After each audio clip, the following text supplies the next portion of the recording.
L'océan couvre 71% de la surface de la Terre, et pourtant plus de 80% de ses profondeurs restent inexplorées, non cartographiées, sans nom. Si on le compare à l'espace extérieur, qui a été observé avec des télescopes capables de détecter des galaxies à des milliards d'années-lumière de distance, il paraît paradoxal que le fond des mers demeure, à bien des égards, le grand territoire inconnu de la planète. La surface de Mars a été photographiée avec une résolution plus élevée que la majeure partie du plancher océanique terrestre, et les cratères de la Lune sont connus avec plus de précision que les canyons qui sillonnent le talus continental des grands océans. La raison de cette méconnaissance n'est pas un manque d'intérêt scientifique, mais l'extrême difficulté d'opérer dans un environnement où la pression augmente d'une atmosphère tous les 10 mètres de profondeur, où la température avoisine les 2 degrés Celsius dans la plupart des fonds abyssaux, où l'obscurité est totale et permanente, et où tout véhicule qui descend doit supporter des forces qui détruiraient la plupart des matériaux d'ingénierie conventionnels. Un être humain sans protection dans le Challenger Deep, à près de 11 km de profondeur, serait écrasé en une fraction de seconde par une pression équivalente à 1100 kg par centimètre carré. Les submersibles capables de descendre à ces profondeurs sont extraordinairement coûteux à construire et à exploiter. Il en existe moins d'une dizaine dans le monde, et le temps qu'ils peuvent passer au fond est limité. Malgré ces obstacles, chaque expédition qui parvient à atteindre les profondeurs revient avec des preuves que les règles qui régissent la vie en surface ne s'appliquent pas toujours là-bas. Des organismes qui survivent sans lumière, sans oxygène, sous des pressions létales et à des températures proches du point de congélation, des structures géologiques qui défient les modèles existants, des sons d'origine inconnue qui parcourent les océans sur des milliers de kilomètres, des phénomènes physiques que même les instruments les plus avancés parviennent à peine à enregistrer. Les 25 mystères présentés ci-dessous ne sont ni des légendes ni des inventions. Ce sont des anomalies confirmées, des phénomènes documentés et des questions ouvertes auxquelles la science n'a pas encore réussi à répondre avec certitude. Ils représentent l'état actuel d'un savoir qui progresse, mais qui progresse face à une immensité qui le dépasse. Le bloop, l'enregistrement que personne ne peut expliquer complètement. En 1997, les hydrophones du système SOSUS de la National Oceanic and Atmospheric Administration des États-Unis ont capté l'un des sons les plus puissants jamais enregistrés dans l'océan. Le bruit, baptisé « the bloop », a atteint des fréquences extrêmement basses et une amplitude suffisamment élevée pour être détecté par des stations séparées de plus de 5000 km le long du Pacifique Sud. Son profil spectrographique, c'est-à-dire la signature visuelle qu'il laisse dans les graphiques d'analyse sonore, présentait des caractéristiques propres à un être biologique plutôt qu'à un phénomène géologique, ce qui a suscité pendant des années des spéculations sur un animal de dimension inconcevable habitant les fosses les plus profondes. La NOAA a réexaminé les données des décennies plus tard et a conclu que l'origine la plus probable était le craquement de la glace antarctique, un processus au cours duquel d'énormes masses de glaciers se fracturent et émettent des ondes acoustiques d'une puissance énorme qui se propagent dans l'eau sur des milliers de kilomètres. Cependant, les chercheurs ont également reconnu que le profil du bloop ne correspond pas parfaitement à aucun son sismique ou glaciaire précédemment catalogué, et que la signature biologique du signal reste inhabituellement suggestive. Ce qui complique encore davantage l'analyse, c'est que les hydrophones du système SOSUS ont été conçus pendant la guerre froide pour détecter les sous-marins soviétiques et leur sensibilité aux fréquences les plus basses, précisément celle du bloop, est extraordinairement élevée, mais peut également générer des artefacts de mesure difficiles à distinguer des signaux réels. La controverse entre une explication géophysique et une explication biologique n'est pas totalement close, en partie parce que les outils d'analyse acoustique de 1997 étaient bien inférieurs à ceux d'aujourd'hui et en partie parce que l'océan profond abrite encore une faune dont l'existence est à peine soupçonnée. Le son bloop n'a pas été le seul enregistrement inexpliqué capté par les systèmes d'écoute océanique de la NOAA dans les années 1990. En 1997, la même année que le bloop, au moins 2 signaux supplémentaires d'origine inconnue ont été enregistrés dans le Pacifique Sud, que les analystes ont nommé Slowdown et Trend, chacun avec un profil spectrographique différent et chacun sans une explication géophysique ou biologique pleinement satisfaisante.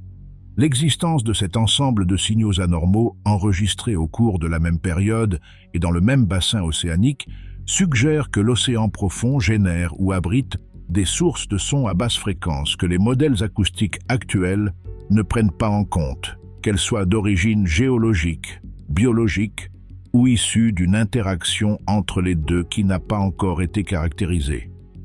Les océanographes acoustiques s'accordent à dire que le catalogue des sons de l'océan profond est très incomplet, car les systèmes d'écoute conçus pendant la guerre froide ont été partiellement désactivés après 1991 et les remplacements civils disposent d'une couverture géographique plus limitée. Les lacs de saumure, des lacs toxiques au fond de la mer. Au fond du golfe du Mexique et de la mer Rouge existent des lacs qui ne sont pas faits d'eau mais de saumure hypersaline. Des liquides dont la concentration en sel est souvent jusqu'à 5 fois supérieure à celle de l'océan environnant. Ces formations, connues sous le nom de brine pools, sont si denses que les animaux qui y pénètrent ne nagent pas, mais flottent à leur surface comme s'ils étaient sur du mercure liquide. Et la plupart meurent en quelques minutes en raison de la toxicité de l'environnement. La température de ces bassins peut avoisiner les 4 degrés Celsius, tandis que leurs bords sont délimités avec une précision presque géométrique, comme si quelqu'un avait déversé un lac souterrain au fond de la mer, car c'est en effet ce qu'ils sont. Le résultat de la dissolution de couches de sel anciennes par l'eau de mer qui s'infiltre depuis la surface. Ce qui fait des brine pools une véritable énigme n'est pas seulement leur existence, mais le fait que leurs rives sont colonisées par des communautés extrêmement denses de moules chimiosynthétiques et de crevettes spécialisées, qui prospèrent exactement à la limite entre la saumure toxique et l'eau de mer normale. Ces créatures ont développé des biochimies qui leur permettent de tolérer des concentrations de sulfure d'hydrogène et de méthane qui seraient létales pour pratiquement toute autre forme de vie. En Méditerranée orientale, à plus de 3000 mètres de profondeur, des brine pools aux caractéristiques uniques ont été découverts ces dernières années. Leurs eaux sont anoxiques et riches en sulfure, et elles abritent des communautés d'organismes multicellulaires qui non seulement tolèrent l'absence d'oxygène, mais semblent même en dépendre. Certains de ces organismes appartiennent au groupe des loricifères, des invertébrés microscopiques, qui, jusqu'à cette découverte, étaient considérés comme dépendants de l'oxygène. La question qui reste ouverte est de savoir comment ces colonies si ordonnées s'établissent exactement au bord d'une zone qui agit comme un piège mortel, et si les mécanismes de tolérance développés par ces espèces ont un équivalent dans l'histoire évolutive connue. Le calmar colossal, un géant dont on sait presque rien. Le calmar géant Architeuthis dux est connu de la science depuis des siècles grâce à ses restes retrouvés dans les estomacs des cachalots et sur des plages du monde entier. Mais le calmar colossal, Mesonicoteuthis hamiltoni, est une créature dont seuls quelques spécimens ont été capturés, tous juvéniles ou en état de décomposition avancée. Les spécimens adultes capturés jusqu'à présent, dont un de plus de 450 kg, obtenu par des pêcheurs néo-zélandais en 2007, ont révélé des caractéristiques que nul autre céphalopode ne possède. Au lieu des ventouses dentées du calmar géant, le calmar colossal possède des crochets rotatifs sur ses tentacules, des structures articulées en chitine capables de tourner indépendamment et qui fonctionnent comme des griffes d'une efficacité dévastatrice. Ces yeux, les plus grands jamais enregistrés chez un animal sur la planète, peuvent dépasser 30 cm de diamètre et sont probablement conçus pour détecter la bioluminescence de ses proies dans l'obscurité absolue des profondeurs antarctiques. Les modèles optiques construits à partir de l'analyse de ces yeux suggèrent qu'ils sont capables de détecter un cachalot approchant à des dizaines de mètres de distance grâce à la bioluminescence que la présence du cétacé stimule dans le plancton environnant, ce qui leur donnerait suffisamment de temps pour réagir. Cependant, on ne sait presque rien de son comportement, de son cycle reproductif, de ses schémas de chasse ou de sa longévité. Les cachalots apparaissent souvent couverts de cicatrices circulaires correspondant exactement au diamètre des crochets du calmar colossal, ce qui suggère que les affrontements entre les deux espèces sont fréquents et brutaux, mais aucun être humain n'a jamais été témoin de l'un de ces combats.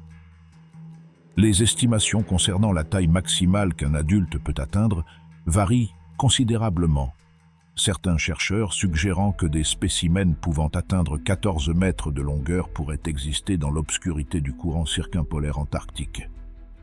L'opacité qui entoure le calmar colossal s'étend même à des questions fondamentales telles que son cycle de vie. On ne connaît ni sa longévité, ni le nombre de fois qu'une femelle se reproduit au cours de sa vie, et les seules informations disponibles sur son régime alimentaire proviennent de l'analyse du contenu stomacal des rares spécimens capturés et des inférences tirées des becs retrouvés dans les estomacs des cachalots.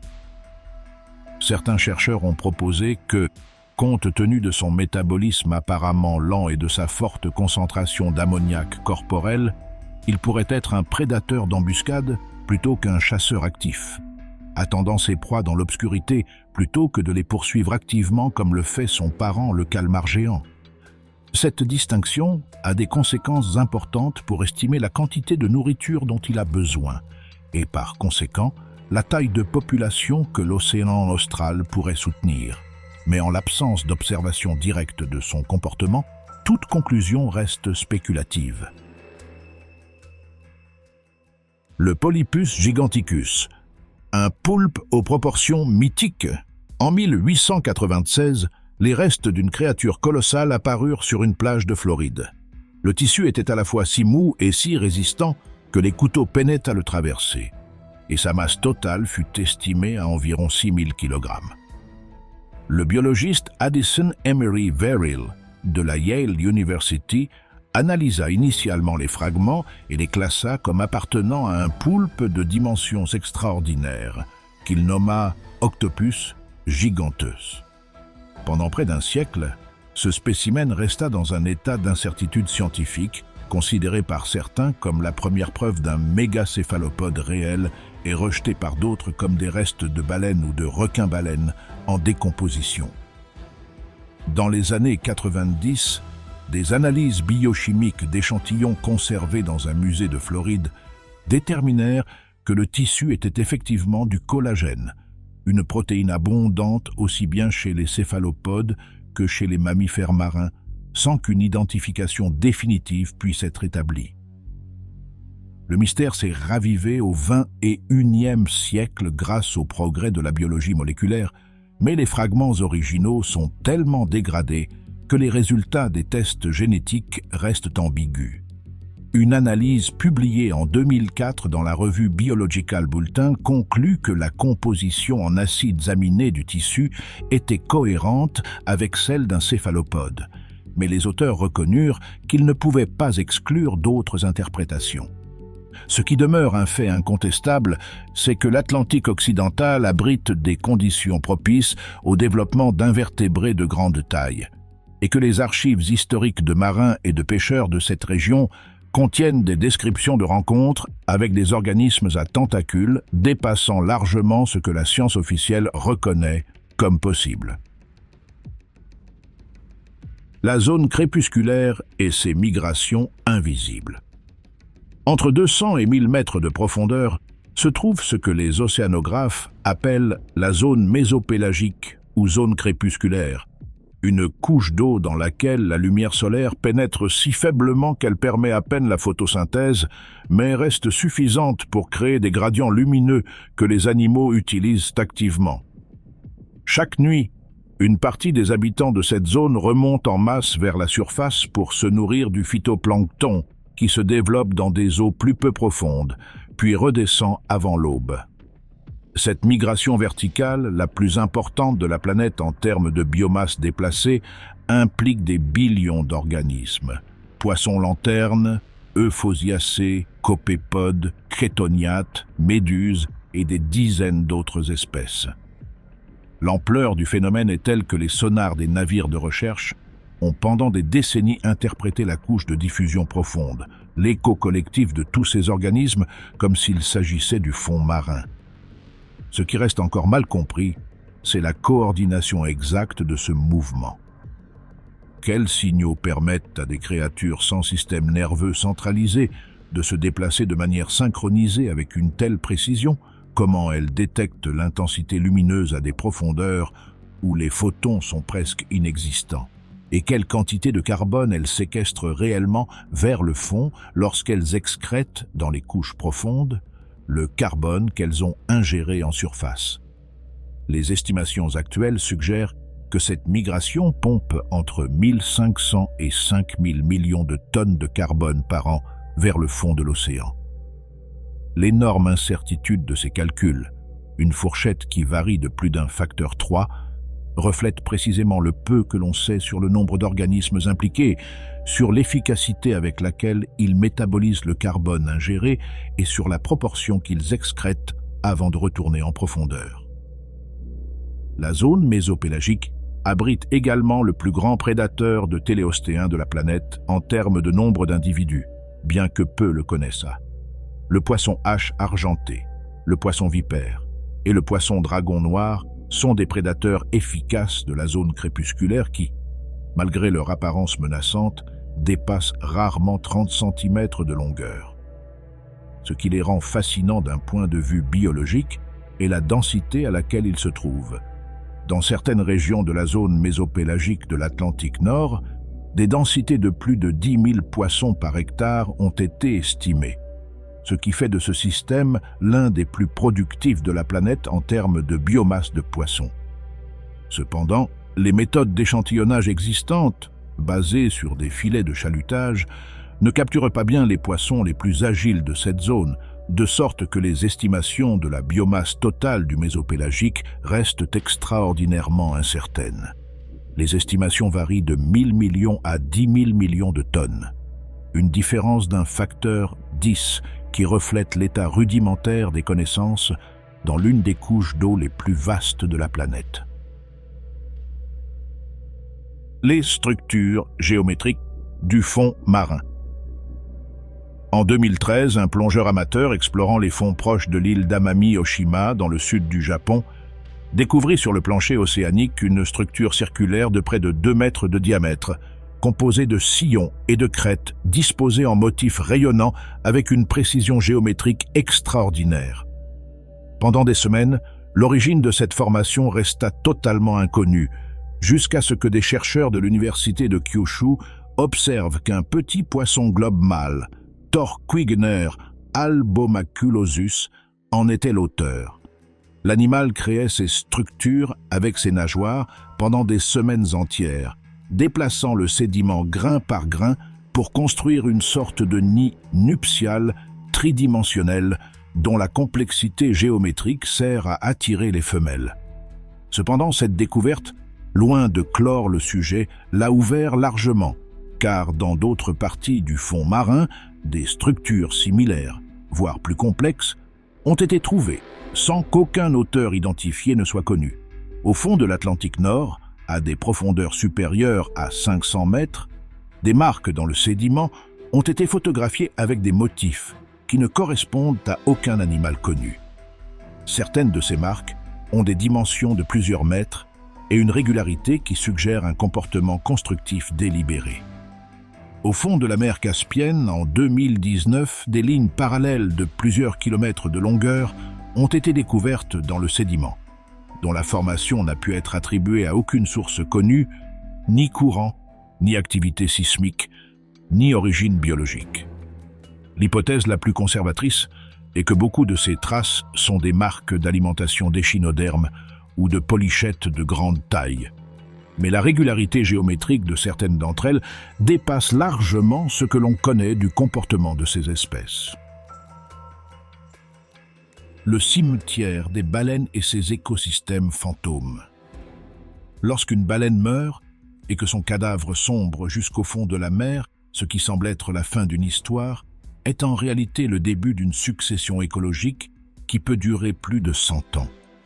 Le premier stade, qui dure des mois, implique des requins des profondeurs, des chimères et des polychètes qui dévorent rapidement les tissus mous.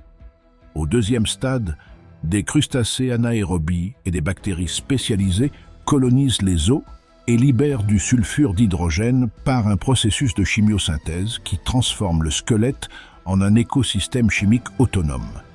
Au troisième et dernier stade, les os eux-mêmes sont consommés par des micro-organismes qui en extraient les lipides. Et ce qui reste est un récif carbonaté capable d'abriter des espèces qui n'existent nulle part ailleurs dans l'océan. Les chercheurs qui ont étudié les cimetières de baleines dans le Pacifique Nord ont constaté que chaque squelette peut abriter jusqu'à 190 espèces différentes d'invertébrés et de microbes, dont beaucoup sont endémiques exclusivement à cet habitat. Plusieurs de ces espèces sont pratiquement identiques à celles qui vivent dans les sources hydrothermales et dans les brine pools, ce qui a conduit au développement de l'hypothèse des stepping stones. L'idée que les cimetières de baleines ont historiquement servi de station de passage permettant aux organismes chimiosynthétiques de se disperser entre des sources hydrothermales séparées par des milliers de kilomètres de fond abyssal inhospitalier. Si cette hypothèse est correcte, l'abondance historique des grandes baleines dans l'océan aurait été un facteur décisif pour maintenir la connectivité génétique entre des écosystèmes profonds aujourd'hui très isolés géographiquement, ce qui impliquerait que la réduction drastique des populations de baleines au XIXe et XXe siècle n'a pas seulement affecté les baleines elles-mêmes, mais l'ensemble du réseau écologique des fonds marins profonds d'une manière qui n'a pas encore pu être quantifiée. Les sources hydrothermales et la vie sans soleil. Jusqu'en 1977, la théorie scientifique dominante soutenait que toute vie sur Terre dépendait, en dernière analyse, de l'énergie solaire via la photosynthèse. Cette année-là, le submersible Alvin descendit dans les fosses des Galapagos et découvrit quelque chose qui contredisait radicalement cette hypothèse. Des colonnes d'eau chaude jaillissant du fond océanique à travers des cheminées hydrothermales, entourées de communautés extrêmement denses de vers tubicoles, de palourdes géantes, de crevettes aveugles et de bactéries qui tiraient leur énergie non de la lumière, mais de l'oxydation du sulfure d'hydrogène. Ce processus, appelé chimiosynthèse, représente une forme totalement indépendante de production primaire d'énergie qui ne nécessite aucune lumière solaire à aucun stade de sa chaîne métabolique. La découverte fut si perturbatrice qu'elle a entièrement reconfiguré la biologie en ce qui concerne les limites de la vie et a ouvert la possibilité de l'existence de vie dans les océans souterrains de Lune comme Europe ou Encelade. Les fumeurs noirs, les sources les plus chaudes avec des températures pouvant atteindre 400 degrés Celsius à l'émission, ne font pas bouillir l'eau environnante car la pression du fond océanique élève le point d'ébullition au-delà de cette température. Certaines bactéries ont même été trouvées en train de proliférer à l'intérieur même de ces cheminées, en contact direct avec des fluides à plus de 120 degrés, ce qui a élargi le concept de température maximale compatible avec la vie d'une manière que peu de biochimistes auraient été prédite. Ce qui n'est toujours pas compris avec précision, c'est la manière dont les organismes se dispersent entre les sources hydrothermales, qui peuvent être séparées par des milliers de kilomètres de fonds marins inhospitaliers. Les larves de certaines espèces ont des capacités de flottation limitées et ne semblent pas pouvoir parcourir facilement de telles distances. Et pourtant la même espèce apparaît dans des sources du Pacifique, de l'Atlantique et de l'océan Indien, séparés par des barrières géographiques qui devraient être infranchissables selon les modèles disponibles de dispersion larvaire. La fosse des Mariannes et ses habitants impossibles. Le Challenger Deep, le point le plus profond de l'océan connu avec environ 10 935 mètres de profondeur dans la fosse des Mariannes, n'est pas le vide stérile que l'on pourrait imaginer. Les premières études biologiques réalisées dans les années 50 du XXe siècle avaient déjà révélé la présence d'organismes vivants au fond, mais ce sont l'expédition Five Deeps et d'autres missions récentes qui ont montré la véritable richesse de cette zone. Des crustacés amphipodes ont été identifiés en colonies denses, des concombres de mer représentant jusqu'à 90% de la biomasse à certains points du fond, ainsi que des bactéries capables de survivre à des pressions de plus de 1100 atmosphères, équivalentes au poids de 1100 voitures sur chaque centimètre carré du corps. Ce qui est particulièrement énigmatique, c'est la concentration de polluants trouvés dans les organismes du Challenger Deep. Les amphipodes de la fosse des Mariannes contiennent des concentrations de PCB et d'autres polluants organiques persistants, qui sont, dans certains cas, plus élevées que celles enregistrées chez des animaux de baies industrielles fortement contaminés. Cela signifie que la circulation océanique globale a pompé efficacement les déchets humains vers les parties les plus profondes de la planète pendant des décennies, et que les écosystèmes ados, loin d'être isolés, sont connectés au cycle biogéochimique de la surface d'une manière qui n'est pas encore entièrement comprise. La rapidité avec laquelle ces polluants ont atteint le fond dépasse les prévisions des modèles existants de transport océanique. Une étude publiée en 2017 dans la revue Nature Ecology and Evolution a calculé que les PCB trouvés dans les amphipodes de la fosse des Mariannes auraient mis des décennies à y parvenir par sédimentation normale. Mais les niveaux détectés sont cohérents, avec une entrée beaucoup plus rapide via des particules organiques qui coulent directement depuis la surface, un mécanisme dont l'efficacité réelle n'était pas prise en compte dans les modèles précédents. Un autre aspect troublant de la fosse des Mariannes est la présence de plastique. En 2018, le biologiste marin Alan Jamieson et son équipe ont trouvé des sacs plastiques et des emballages de bonbons dans des échantillons recueillis à plus de 10 000 mètres de profondeur, ce qui a fait de la fosse le point de détection de plastique le plus profond jamais enregistré. Cette découverte était significative non seulement comme preuve de pollution, mais aussi parce qu'elle a démontré que les plastiques, plus légers que l'eau, peuvent être transportés jusqu'au point le plus profond de la planète par ingestion, par des organismes qui les avalent en surface et les transportent vers le bas lors de leur migration verticale quotidienne ou par leur adhésion à des particules organiques qui coulent. La voie exacte de transport et le taux d'accumulation des plastiques dans les profondeurs hadales constituent une question de recherche active dont les réponses ont des implications tant pour l'écotoxicologie des espèces hadalées que pour la compréhension du cycle global du plastique marin. La bioluminescence, la bioluminescence, la bioluminescence, la bioluminescence. Un langage à peine déchiffré. On estime que plus de 76% des organismes vivant dans l'océan profond sont capables de produire leur propre lumière grâce à des réactions biochimiques impliquant des protéines telles que la luciférine et la luciférase. La bioluminescence n'est pas un phénomène curieux et accidentel, mais une caractéristique évolutivement conservée qui est apparue de manière indépendante au moins 40 fois au cours de l'histoire de la vie marine, ce qui indique une pression sélective très forte en sa faveur. Les usages connus de la bioluminescence incluent l'attraction des proies, la communication entre individus de la même espèce, la confusion des prédateurs par des éclairs lumineux imitant les motifs d'autres animaux, ainsi que la contre-attaque dans laquelle l'animal projette de la lumière sur son agresseur pour le rendre visible à des prédateurs encore plus grands.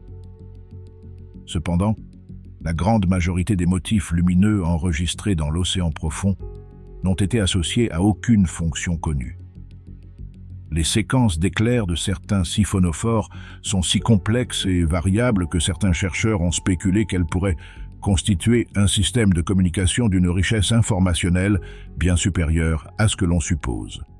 En 2020, la biologiste marine Edith Widder, qui avait déjà réussi en 2012 à filmer pour la première fois un calmar géant vivant grâce à l'utilisation de leur bioluminescent imitant les signaux de danger de la méduse Atolla, a proposé que la majeure partie de la communication interspécifique dans l'océan profond se fasse par des signaux lumineux dont le code n'a non seulement pas été déchiffré, mais n'a même pas été enregistré de manière systématique.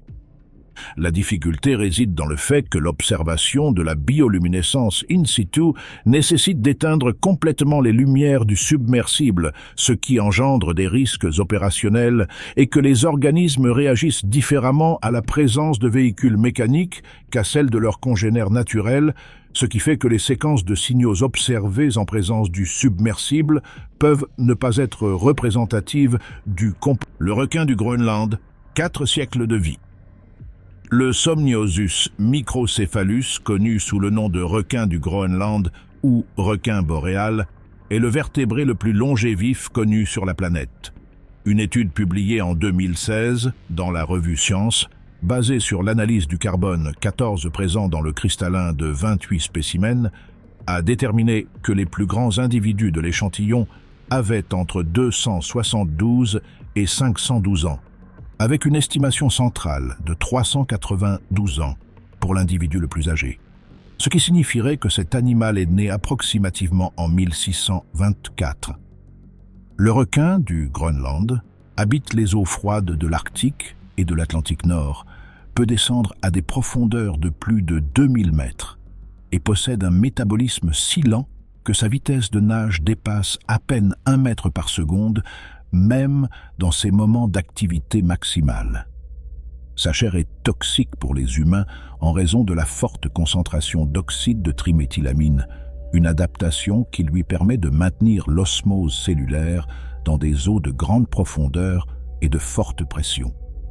Cette même substance, présente chez le requin du Groenland à des concentrations bien supérieures à celles des autres élasmobranches, provoque chez l'humain des effets similaires à une intoxication alcoolique sévère, raison pour laquelle il existe dans les communautés inuites du Groenland et d'Islande une tradition de fermentation du requin, le hakarl, qui consiste à enterrer la chair pendant des mois afin de permettre la dégradation partielle des composés toxiques.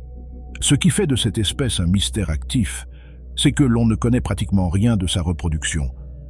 On suppose qu'elle est vivipare, comme d'autres requins, mais aucune femelle gestante n'a jamais été observée dans son habitat naturel. Aucune mise bas n'a été vue et aucun nouveau-né n'a été systématiquement trouvé. Étant donné qu'elle semble atteindre la maturité sexuelle seulement après environ 150 ans de vie, ces cycles reproductifs sont si lents qu'ils rendent l'espèce extrêmement vulnérable à toute pression de pêche. Et les captures accidentelles documentées dans les pêcheries de morues et de flétans de l'Arctique n'ont pas été comptabilisées avec une rigueur suffisante pour évaluer l'impact réel sur la population. La raison pour laquelle le requin du Groenland vit si longtemps constitue en elle-même un mystère biochimique actif. Les études sur d'autres animaux longévifs, comme la palourde islandaise Arctica islandica, qui peut dépasser 500 ans, suggèrent que l'extrême longévité est associée à des mécanismes de réparation de l'ADN particulièrement efficaces, à une production très faible d'espèces réactives de l'oxygène au cours du métabolisme et à des structures protéiques résistantes aux dommages oxydatifs. Le requin du Groenland présente toutes ces caractéristiques à des niveaux supérieurs à ceux de tout autre vertébré étudié, mais les mécanismes moléculaires spécifiques qui sous-tendent sa longévité n'ont pas été caractérisés en détail, car l'accès à des tissus frais de qualité suffisante pour les analyses moléculaires est extrêmement difficile. Un projet de séquençage complet du génome du requin du Groenland, lancé en 2021, pourrait apporter des réponses sur la base génétique de sa longévité et ouvrir des pistes de recherche avec des applications potentielles en biologie du vieillissement. Les ondes internes, des tsunamis invisibles sous la surface. Alors que les vagues qui se forment à la surface de l'océan sont visibles pour tout observateur, il existe un type d'onde qui se propage à l'intérieur de la colonne d'eau entre des couches de densité et de température différentes, avec des amplitudes pouvant dépasser 200 mètres de hauteur et des longueurs d'onde de dizaines de kilomètres. Ces ondes internes, également appelées ondes d'interface ou solitons internes, sont invisibles depuis la surface, bien qu'elles laissent des traces dans les images radars des satellites lorsqu'elles modifient la rugosité de la surface de la mer. Elles sont principalement générées par l'interaction des courants de marée avec le relief sous-marin, en particulier dans les zones de seuil entre bassins océaniques où l'eau forcée par la marée à passer au-dessus d'une crête ou d'un banc sous-marin produit des oscillations dans les couches de densité qui se propagent ensuite sous forme d'ondes. Leur importance pour la dynamique océanique est considérable. Elles transportent chaleur, nutriments et oxygène des profondeurs vers des couches plus superficielles, mélangent l'eau d'une manière que les modèles mathématiques conventionnels ne prédisent pas bien, et peuvent représenter un risque opérationnel significatif pour les submersibles et les plateformes de forage sous-marins. Un sous-marin de la marine des États-Unis a connu dans les années 1990 une perte de profondeur soudaine et sans explication apparente alors qu'il naviguait sous le détroit de Gibraltar, phénomène qui a ensuite été attribué à une onde interne de grande amplitude. Dans le détroit de Luzon, entre les Philippines et Taïwan, se forment certaines des plus grandes ondes internes du monde, avec des hauteurs d'onde internes documentées allant jusqu'à 170 mètres, mais les mécanismes exacts de leur dissipation, c'est-à-dire la manière et le lieu où elles transfèrent finalement leur énergie à l'océan environnant, restent l'objet de modèles qui ne parviennent pas à reproduire fidèlement les observations de terrain. Une onde interne qui se propage sans se dissiper sur des milliers de kilomètres contredit certaines attentes fondamentales de la physique des fluides dans des milieux stratifiés. Le poulpe Dumbo et ses parents, à la limite de la vie. Les poulpes du genre Grimpotetis, communément appelés poulpes Dumbo, en raison de leurs nageoires en forme d'oreilles qu'ils utilisent pour se déplacer, sont les céphalopodes vivant aux plus grandes profondeurs de l'océan, avec des observations les situant à plus de 7000 mètres sous la surface. En 2020, une équipe de chercheurs a publié dans la revue Current Biology l'enregistrement vidéo d'un spécimen nouveau-né de Grimpotetis, à une profondeur de 7000 mètres dans le Pacifique, montrant que l'espèce commence sa vie dans les profondeurs absolues et non dans des eaux peu profondes comme la plupart des céphalopodes. Ce qui est particulièrement déroutant, c'est que l'état de développement de l'animal au moment de l'éclosion était extraordinairement avancé. L'animal possédait déjà des chromatophores fonctionnels, des ventouses, des nageoires développées et apparemment un système nerveux mature. Cela suggère une période d'incubation très longue dans des conditions de pression extrême, probablement fixée au substrat rocheux du fond pendant des mois, voire plus d'un an. La femelle doit déposer ses œufs quelque part sur le substrat profond, mais ce comportement n'a jamais été observé et aucun dépôt d'œufs de cette espèce n'a été trouvé dans son habitat naturel. On ne sait pas non plus comment ces animaux, qui se nourrissent principalement de crustacés et de vers polychètes, parviennent à trouver suffisamment de nourriture dans des écosystèmes où la densité de proie est si faible. Les calculs énergétiques basés sur leur métabolisme estimé indiquent qu'un poulpe Dumbo adulte devrait capturer plusieurs proies par semaine pour maintenir sa masse corporelle. Mais les densités de proies appropriées enregistrées dans leur zone de profondeur sont si faibles qu'un tel niveau de capture impliquerait des déplacements et des recherches d'une efficacité supérieure à ce qui a été documenté chez les céphalopodes des eaux peu profondes. La solution la plus probable est que le métabolisme de Grimpotetis soit beaucoup plus lent qu'estimé, mais il n'existe aucune mesure directe de son taux métabolique dans des conditions naturelles. Les volcans sous-marins et leur rôle dans le climat. La planète compte environ 75 000 volcans sous-marins actifs, un chiffre qui dépasse de plusieurs ordres de grandeur le nombre de volcans terrestres actifs. Et pourtant, la contribution de ces volcans au cycle global du carbone et au réchauffement des océans demeure l'un des grands angles morts de la climatologie actuelle. Les dorsales médio-océaniques, qui totalisent plus de 60 000 km de longueur et parcourent tous les grands océans du monde, sont essentiellement des chaînes volcaniques continues qui libèrent en permanence du dioxyde de carbone, de la chaleur et des éléments minéraux. Les modèles climatiques actuels supposent que l'activité volcanique sous-marine est relativement constante dans le temps, mais des données paléoclimatiques extraites des sédiments marins suggèrent qu'elle a connu des variations significatives sur des échelles de temps allant de milliers à des dizaines de milliers d'années, et que ces variations pourraient être corrélées à des périodes de réchauffement et de refroidissement globaux. Un volcan sous-marin entré en éruption en 2022 au large des côtes de Tonga, Hunga Ha'apai, a injecté une quantité de vapeur d'eau dans la stratosphère si extraordinaire qu'elle a temporairement modifié la composition de l'atmosphère supérieure d'une manière que les modèles existants n'avaient pas prévue, produisant un réchauffement stratosphérique mesurable pendant plusieurs mois. Cet événement a conduit à reconsidérer l'ampleur de l'influence qu'un seul événement volcanique sous-marin peut avoir sur le système climatique, ainsi qu'à réévaluer l'importance de l'activité volcanique sous-marine globale qui n'a pas été directement observée. La difficulté de mesurer directement les flux de chaleur et de gaz le long de 60 000 km de dorsales océaniques fait que les incertitudes dans ces calculs restent très importantes. Les estimations du CO2 volcanique sous-marin varient d'un facteur 4 entre différents groupes de recherche. Et aucun d'entre eux ne peut vérifier ces chiffres avec des données de terrain suffisamment complètes. L'influence des volcans sous-marins sur la chimie des océans va au-delà du CO2. Les fluides hydrothermaux émis par les dorsales océaniques sont riches en fer, un nutriment limitant pour le phytoplancton dans de vastes régions de l'océan. La quantité de fer que les volcans sous-marins apportent à l'océan chaque année est l'un des paramètres les plus incertains des modèles biogéochimiques océaniques, avec des estimations qui varient d'un facteur 10 selon les études.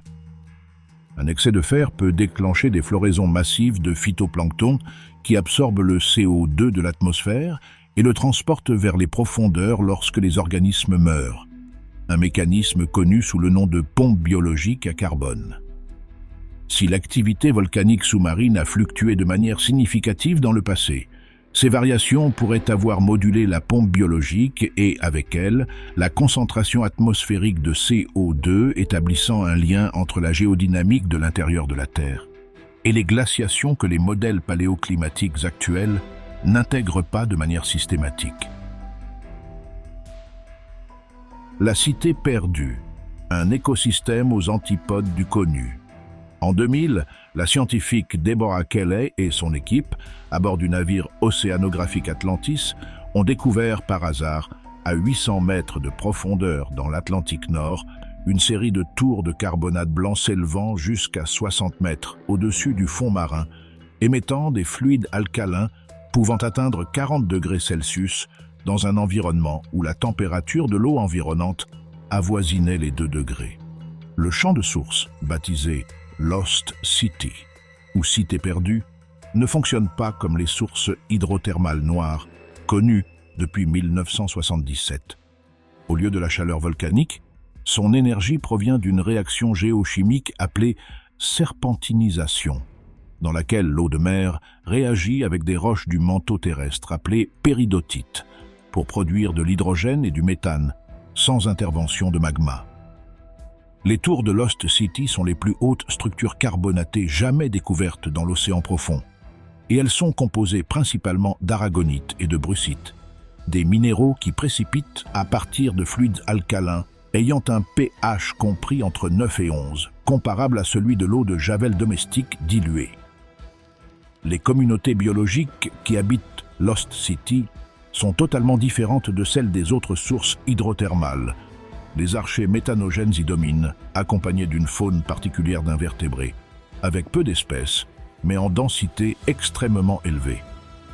L'importance de Lost City pour l'astrobiologie est considérable, car la serpentinisation peut se produire partout où l'eau entre en contact avec des péridotites, ce qui inclut le fond des océans souterrains de Lune comme Europe et Encelade.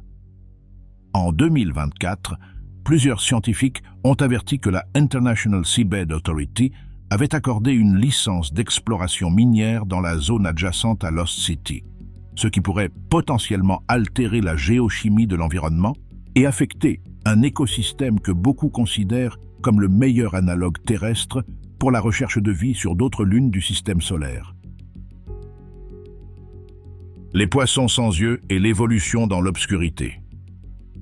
Dans les grottes sous-marines et dans les profondeurs océaniques dépourvues de lumière, plusieurs lignées de poissons ont perdu leurs yeux au cours de l'évolution.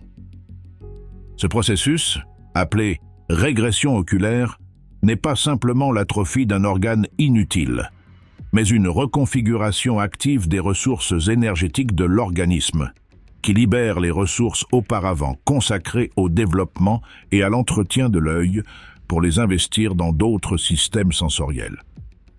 Les poissons des grandes profondeurs ont ainsi développé des lignes latérales hypersensibles capables de détecter les perturbations de l'eau avec une précision remarquable, des organes olfactifs très sophistiqués et, dans certains cas, des électrorécepteurs capables de percevoir les champs électriques produits par les muscles d'autres animaux. Ce qui intrigue les biologistes de l'évolution, c'est la rapidité avec laquelle ce processus peut se produire. Chez les populations de poissons de grotte du Yucatan, des stades intermédiaires de perte oculaire ont été documentés, suggérant que la régression peut se produire en quelques dizaines de milliers de générations, une période très brève à l'échelle géologique. Plus surprenant encore est le fait que les gènes contrôlant le développement de l'œil ne sont pas éliminés du génome au cours de ce processus, mais restent en place, simplement désactivés, et peuvent dans certains cas être réactivés expérimentalement pour produire des structures oculaires rudimentaires. Des études d'épigénétique menées sur Astyanax mexicanus, le poisson de grotte du sud du Mexique dont la forme de surface et la forme cavernicole aveugle constituent l'un des meilleurs modèles de laboratoire pour étudier l'évolution, ont montré que la suppression du développement oculaire implique des modifications des schémas de méthylation de l'ADN qui sont héréditaires mais potentiellement réversibles en quelques générations si les pressions environnementales changent. Cela soulève des questions fondamentales sur l'irréversibilité des pertes évolutives qui étaient autrefois considérées comme définitives. Les nodules polymétalliques et leur étrange biologie. Au fond des océans, à des profondeurs comprises entre 4000 et 6000 mètres, notamment dans la zone de fracture Clarion-Clipperton du Pacifique, reposent des milliards de tonnes de nodules polymétalliques, des concrétions sphériques composées de manganèse, de nickel, de cobalt, de cuivre et d'autres métaux, dont la valeur économique a déclenché une course entre les entreprises minières du monde entier. Mais ce qui fait de ces nodules un mystère scientifique plutôt qu'une simple ressource géologique est l'extrême lenteur de leur formation. Un nodule croît à un rythme de 1 à 10 mm par million d'années, ce qui signifie que les nodules actuels ont mis entre 10 et 100 millions d'années à atteindre leur taille actuelle. Pendant tout ce temps, ils sont restés à la surface des sédiments sans être enfouis, ce qui implique l'existence d'un mécanisme qui les maintient en position. Certains chercheurs attribuent cela à la bioturbation produite par des organismes benthiques, mais les calculs ne concordent pas parfaitement. Plus déroutant encore est le fait que les nodules fonctionnent comme des récifs à forte biodiversité. Ils abritent des communautés d'éponges, de coraux, d'oursins, d'ophiures et des centaines d'espèces de micro-organismes qui forment des réseaux trophiques complexes, dépendant de la surface dure du nodule comme substrat. Une analyse génétique publiée en 2023 a identifié dans des échantillons de sédiments de la zone Clarion-Clipperton près de 100 000 variantes d'ADN distinctes, dont 60% ne correspondait à aucun groupe taxonomique connu, ce qui suggère que la biodiversité des fonds abyssaux dépasse de plusieurs ordres de grandeur, ce que les inventaires morphologiques conventionnels avaient indiqué. Lorsque les nodules ont été retirés lors d'expériences de simulation minière réalisées dans les années 1970 et réévaluées en 2015, les chercheurs ont constaté que le substrat met plus de 26 ans à récupérer une partie de sa biodiversité microbienne et que d'autres espèces ne sont jamais revenues.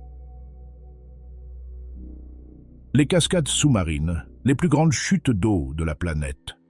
La cascade la plus haute et la plus abondante de la Terre ne se trouve sur aucune surface émergée, mais sous le détroit du Danemark, entre le Groenland et l'Islande.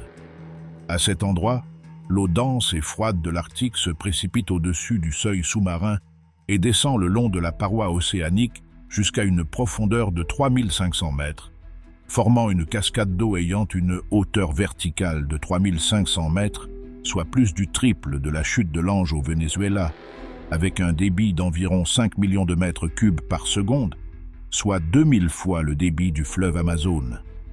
Cette cascade sous-marine est l'un des moteurs du système de circulation thermohaline global, le courant océanique planétaire qui distribue la chaleur de l'équateur vers les pôles et qui influence de manière décisive le climat de l'Europe occidentale. Ce qui n'est pas bien compris, c'est comment exactement ce courant descendant d'eau dense interagit avec les communautés biologiques qui habitent le fond marin sur lequel il se déplace. Les données des rares instruments ayant survécu suffisamment longtemps dans cette zone pour enregistrer les conditions de fond montrent des courants locaux de plusieurs mètres par seconde qui entraînent les sédiments et génèrent un environnement de turbulence extrême qui devrait être hostile aux organismes benthiques sessiles. Et pourtant, des coraux d'eau froide et de grandes éponges ont été photographiés dans cette zone, manifestement présents au même endroit depuis des décennies. Le mécanisme qui leur permet de rester en place sous ces courants n'a pas été expliqué. Les mécanismes de rétroaction entre le réchauffement de l'Arctique, qui réduit la production d'eau de surface dense, et l'intensité de la cascade sous-marine ne sont pas non plus clairs, bien que les modèles projettent un affaiblissement de la circulation thermohaline globale qui pourrait avoir des conséquences sur le climat européen, dont l'ampleur et la chronologie ne peuvent pas être déterminées avec une résolution suffisante par les modèles eux-mêmes. Le nautile, un fossile vivant au secret inattendu. Le nautile, des genres Nautilus et Alonautilus, est le seul céphalopode vivant qui conserve une coquille externe, et il a été considéré pendant des décennies comme un fossile vivant dont l'anatomie de base n'a pas changé depuis 500 millions d'années. Cependant, des recherches récentes ont révélé que sous cette apparence conservatrice se cache une biologie bien plus complexe qu'on ne le pensait. Le nautile possède entre 60 et 90 tentacules sans ventouse qu'il utilise pour capturer ses proies et pour la chimioréception, mais il ne dispose pas des photorécepteurs à haute résolution des autres céphalopodes. Ses yeux sont des yeux à chambre sténopéique sans cristallin, ce qui lui confère une vision assez floue. Malgré cela, le nautile est un chasseur efficace qui s'oriente dans le fond océanique sombre, où il vit à des profondeurs comprises entre 300 et 700 mètres pendant la journée. Sa coquille est divisée en chambres remplies de gaz, que l'animal remplit ou vide d'azote pour réguler sa flottabilité. Un mécanisme biomécanique si efficace qu'il a été étudié par des ingénieurs navals comme modèle pour la conception de sous-marins à profondeur variable. Ce qui est encore plus surprenant, c'est la longévité et la lenteur du développement de ces animaux. Le nautile met entre 15 et 20 ans pour atteindre la maturité sexuelle et vit possiblement plus de 20 ans avec des taux de reproduction extrêmement faibles qui le rendent très vulnérable à la capture.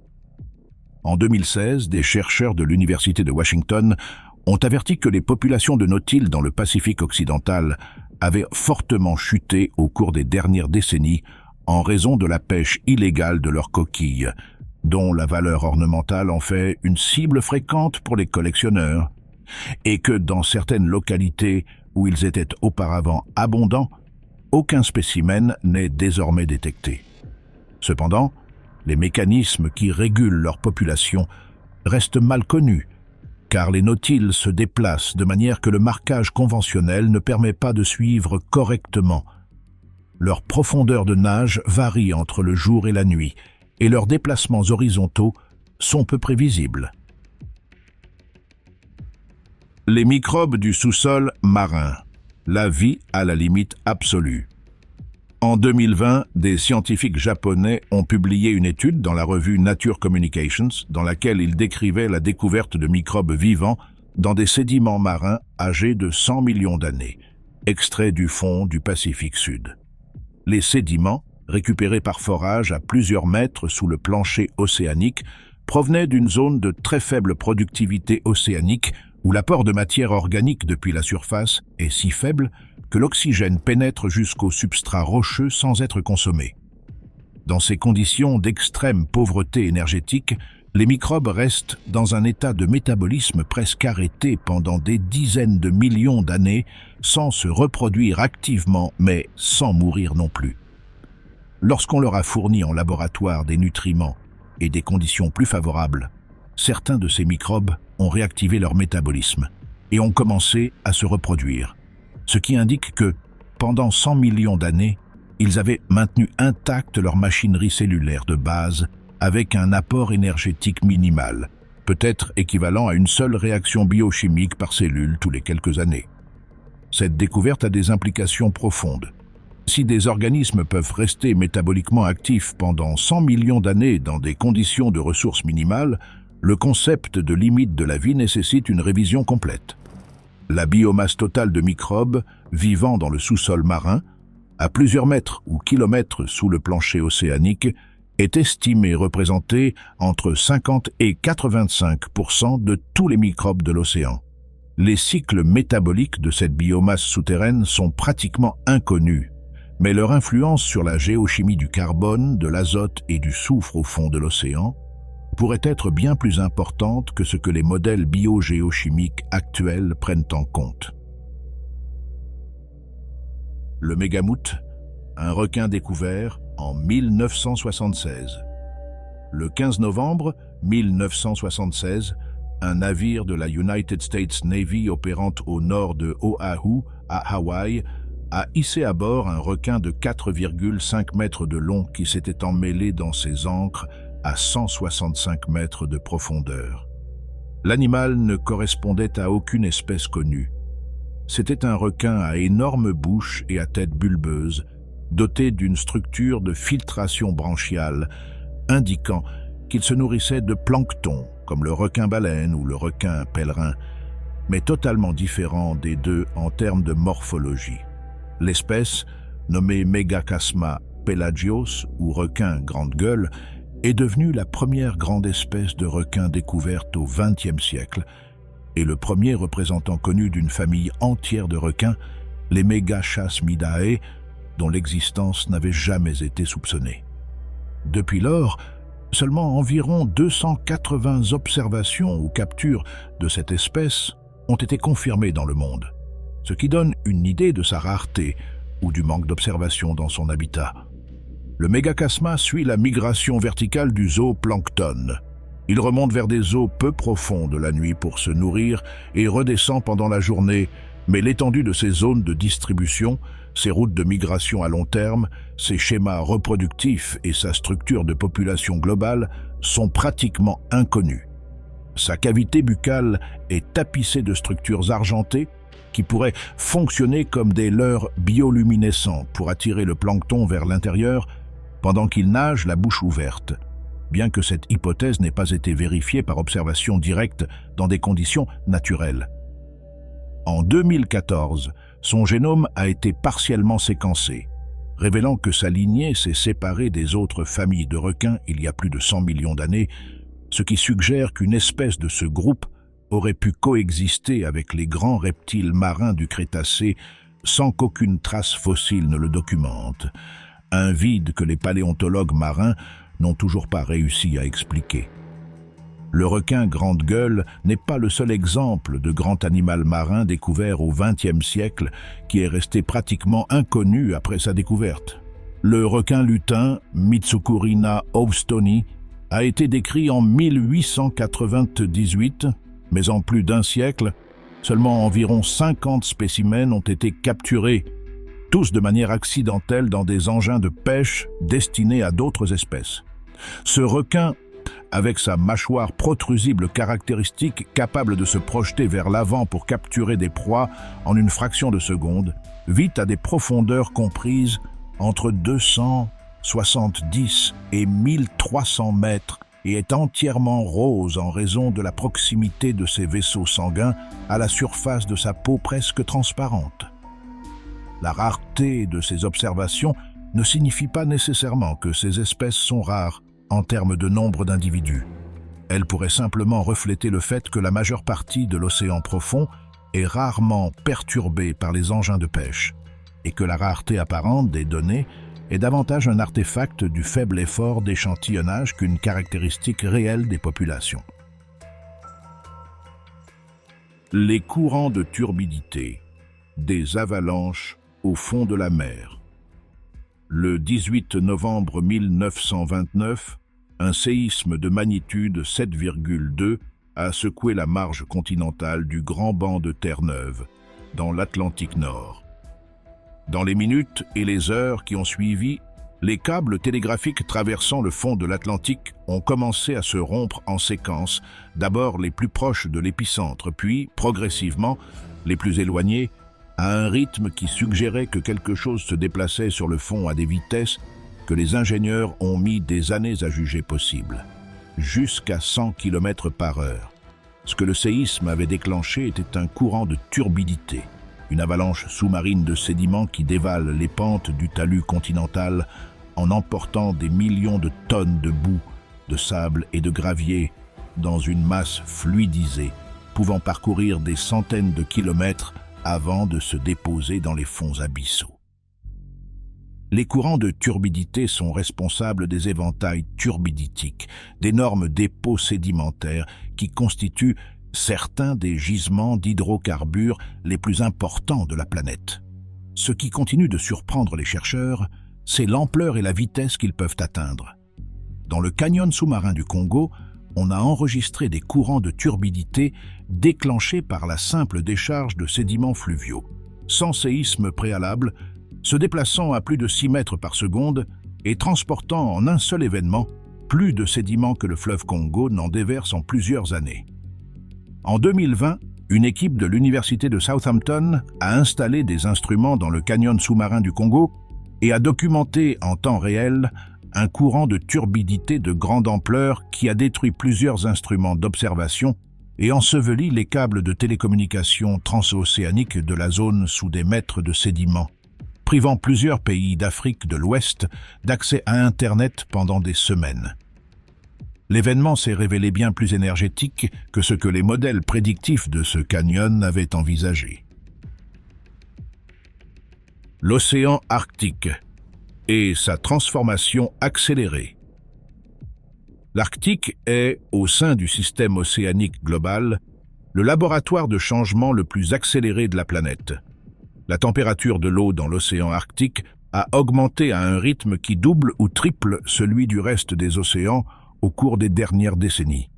Un phénomène connu sous le nom d'amplification arctique, qui a des conséquences en cascade sur toute la physique et la biologie de ce bassin.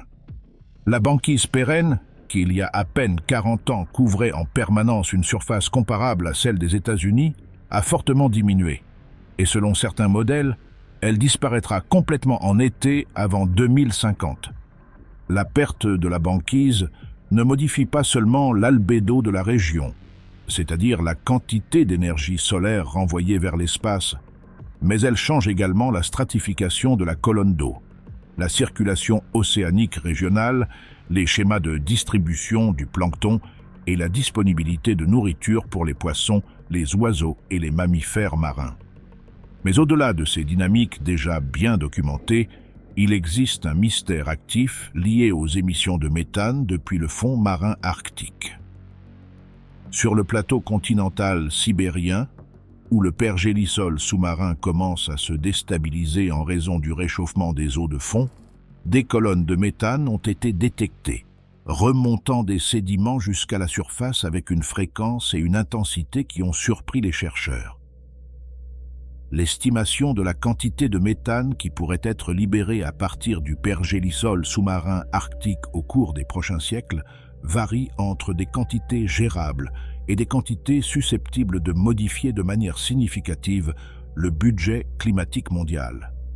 Les modèles ne convergent pas en partie en raison du manque de données de terrain, et en partie parce que la dynamique du dégel du pergélisol sous-marin implique des processus de rétroaction thermique entre les sédiments et l'eau qui sont extrêmement difficiles à représenter mathématiquement avec la résolution spatiale et temporelle nécessaire à une prévision fiable.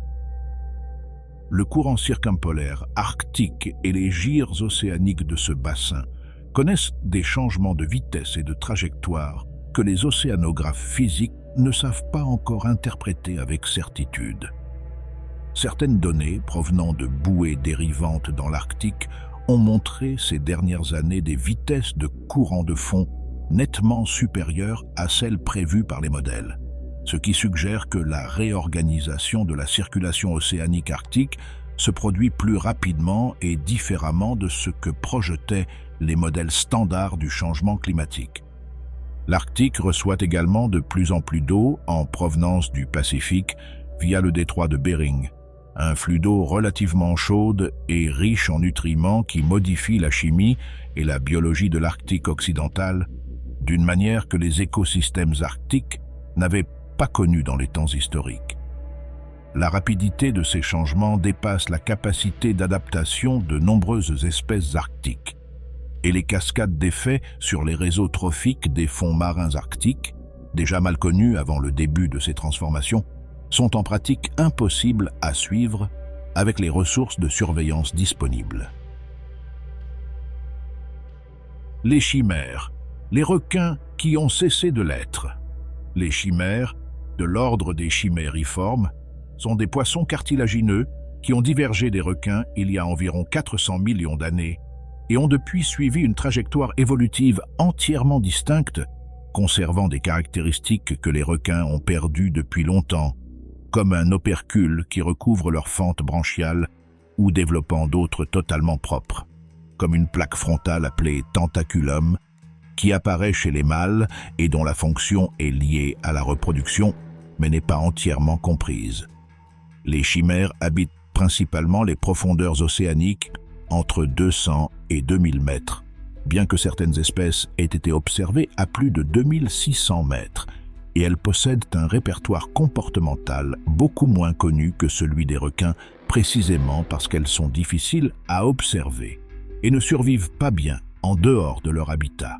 Leurs dents ne sont pas des dents au sens strict, mais des plaques dentaires fusionnées qui croissent continuellement. Une adaptation pour broyer les mollusques, les échinodermes et les crustacés du fond. Contrairement aux requins, dont la peau est couverte de denticules dermiques qui la rendent rugueuse au toucher comme du papier de verre, la peau des chimères est complètement lisse. Une différence anatomique qui a des implications pour leur hydrodynamique et dont les avantages sélectifs dans l'environnement profond n'ont pas été étudiés en détail. En 2016, le Monterey Bay Aquarium Research Institute a filmé pour la première fois dans son habitat naturel Hydrolagus trolli, une chimère fantôme du Pacifique profond, révélant que l'animal utilise ses nageoires pectorales pour se déplacer sur le fond d'une manière qui rappelle davantage les vertébrés terrestres que les poissons pélagiques. L'aspect le plus mystérieux de la biologie des chimères est leur système reproducteur. Elles produisent des œufs dans des capsules cornées qui peuvent mettre jusqu'à 1 an à éclore, et les embryons semblent être nourris par une sécrétion interne de la capsule dont la composition chimique n'a pas été caractérisée pour la plupart des quelques 50 espèces décrites. Les zones minimales d'oxygène et les poissons qui les définissent. Entre 200 et 1000 mètres de profondeur dans de nombreuses régions de l'océan, en particulier dans le Pacifique oriental tropical et dans la mer d'Arabie, il existe une couche d'eau où la concentration d'oxygène dissous chute à des niveaux si bas qu'ils deviennent létaux pour la plupart des organismes aérobies. Ces zones minimales d'oxygène, connues sous leur acronyme anglais OMZS, résultent de la consommation bactérienne de l'oxygène lors de la décomposition de la matière organique qui descend depuis la zone photique de surface, combinée à une circulation océanique qui renouvelle l'eau très lentement à cette profondeur. Dans certaines OMZ, la concentration d'oxygène est inférieure à 5 micromoles par litre, une valeur qui, d'un point de vue physiologique, se rapproche de zéro. Cependant, et contrairement à ce que l'on pourrait attendre, les OMZ ne sont pas vides.